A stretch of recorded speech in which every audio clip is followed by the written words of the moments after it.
வணக்கம் நண்பர்களே, இது ஏஎஸ் விளாக். இன்றைக்கி இந்த வீடியோவில் நம்ம தேனி மாவட்டம் ஆண்டிப்பட்டி அருகில் இருக்கிற வைகை தடுப்பணை பற்றி ஒரு சில தகவலை இந்த வீடியோவில் பார்க்க போகிறோம்.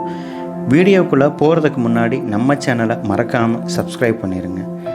பக்கத்தில் இருக்க பெல் பட்டனையும் ப்ரெஸ் பண்ணிடுங்க. அப்போ தான் நம்ம சேனலில் போடுற அடுத்தடுத்த வீடியோக்கள் உங்களுக்கு நோட்டிஃபிகேஷனில் வரும்.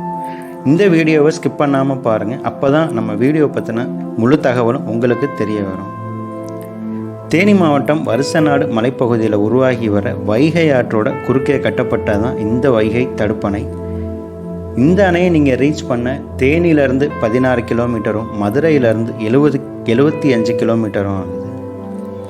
வைகை அணை 1959ஆம் வருடம் அப்போதைய முதலமைச்சர் காமராஜர் அவர்களால் கட்டி திறக்கப்பட்டது. இதோட உயரம்னு பார்த்தீங்க அப்படின்னா 111 அடி. ஆனால் நீரை வந்துட்டு 71 அடி வரை தான் தேக்கி வைக்க முடியும். இந்த அணையின் மூலமாக மதுரை, தேனி, திண்டுக்கல், சிவகங்கை மற்றும் ராமநாதபுரம் மாவட்டங்கள் பாசன வசதி பெறுதுங்க.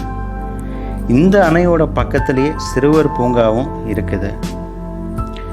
மேலும் இந்த வீடியோ பற்றின தகவலுக்கு நம்ம சேனலில் கமெண்ட் செக்ஷனில் கண்டிப்பாக கமெண்ட் பண்ணுங்கள். நம்ம சேனலை மறக்காமல் சப்ஸ்கிரைப் பண்ணிடுங்க. நன்றி, வணக்கம்.